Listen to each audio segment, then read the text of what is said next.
জীবনকে যেরম দেবেন জীবন ঠিক আপনাকে সেরকম ফেরত দেবে। সম্মানিত উপস্থিতি, ছোট্ট একটা গল্প বলি। এক গরিব দুধওয়ালা কিছু গরু পালতো। একটা গরিব দুধওয়ালা সে কিছু গরু পালতো।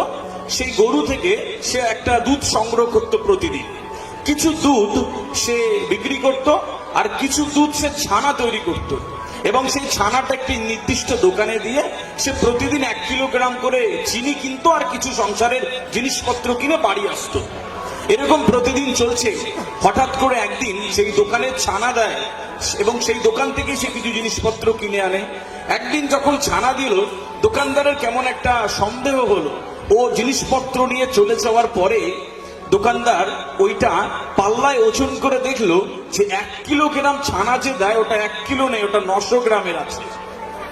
খুব রাগ হলো যে এই গরিব দুধওয়ালা প্রতিদিন আমাকে ঠকায়, ব্যবস্থা করছি পরের দিন আসুক। পরের দিন এলো, দোকানদারের কেমন মনে হলো যে প্রথম দিন তো ভুল হতে পারে, দেখি ও ছানাটা দিয়ে কিছু জিনিসপত্র নিয়ে বাড়ি চলে গেছে। দোকানদার পাল্লাতে ওই ছানাটা দিয়ে দেখলো যে আজকে 900 গ্রামই আছে। দোকানদারের মাথা খারাপ, প্রতিদিন ঠকাচ্ছে এই এই এই অসভ্য গোয়ালা আমাকে প্রতিদিন ঠকায়, আসুক পরের দিন। পরের দিন সে ছানা নিয়ে হাজির হলো, কিছু জিনিসপত্র নেবে ওইগুলো দিয়ে। তো যখন হাজির হলো, ছানাটা দিল, তখন বলছে, বেটা দাঁড়াও, তুমি যাবে না আজকে, তুমি প্রতিদিন আমাকে ঠকাচ্ছ। বলছে কি হয়েছে হুজুর? বলছে প্রতিদিন ঠকাচ্ছ, তোমার ব্যবস্থা করবো আজকে। এই পাল্লার সামনে দাঁড়াও। পাল্লার সামনে দাঁড়িয়েছে আর 1 কিলোগ্রাম ছানা দিয়েছে। ছানাটা যখন পাল্লায় ফেললো, দেখলো যে ওজনটা 900 গ্রামই আছে। মাথা খারাপ হয়ে গেছে দোকানদারের, যা ইচ্ছা তাই তাকে বলছে, এবং একটা সময় পরে বলছে, হুজুর আমাকে ক্ষমা করে দেন, আমি তো জানি না যে 900 গ্রাম। 900 গ্রাম তুমি জানো না, বাদরামি হচ্ছে, আজকে তোকে মেরেই ফেলবো। ওকে মারতে উদ্যত হয়। হঠাৎ করে ওই গরিব দুধওয়ালা বলছে, হুজুর মারবেন না প্লিজ, আমার কথাগুলো শুনুন, আমি গরিব মানুষ, আমাকে ক্ষমা করে দেন। বলছে কোনো ক্ষমা নেই, বল তুই কি বলবি? বলছে হুজুর আমি জানি না এটা 900 গ্রাম, আমি তো জানি 1 কিলোগ্রাম। বলছে চালাকি হচ্ছে। তো বলছে হুজুর আসলে দোষটা আমার নয়। তো বলছে কি হয়েছে বল?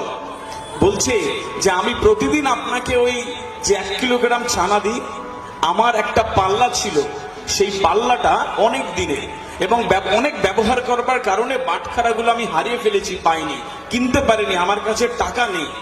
আপনি যখন প্রতিদিন আমাকে ওই দোকান থেকে মালপত্র দেন, তাতে 1 কিলো করে চিনি দেন, আমি বাড়ি গিয়ে ওই চিনিটা 1 পাল্লায় দিই, আর ওই সমপরিমাণ আমি ছানা দিই, সেটা আপনার কাছে বিক্রি করতে আসি। সম্মানিত উপস্থিতি, মোরাল অফ দ্য স্টোরি বলে দিতে হয় না, জীবনকে যেরাম দেবেন সেরাম জীবন ফেরত দেবে। আজকে বসে বসে একটা দুর্দান্ত প্রতিশ্রুতি দেবেন, ভালো বাবা হবেন, ভালো বাবা হয়ে যাবেন, ভালো মা হবেন, ভালো টিচার হবেন, এই দুর্দান্ত ক্যাম্পাসকে একটা দুর্দান্ত জায়গায় নিয়ে যাওয়ার অঙ্গীকার নেবেন, আপনি যাবেন। আল্লাহ সুবহানাহু ওয়া তাআলা পৃথিবীতে অসম্ভব বলে কিছু সৃষ্টি করেনি, মন থেকে চাইতে হয়। अगर किसी चीज को सच्ची दिल से चाहो तो पूरी कायनात उसकी मिलाने की साजिश में लग जाती। মন থেকে চাইলে মিলে যায় কি? সম্মানিত উপস্থিতি, এই জায়গাটা আমাকে ভেবে নিতে হবে যে আমি নিজেকে একটা দুর্দান্ত জীবনের প্রতিশ্রুতি দেওয়ার জন্য তৈরি রয়েছি।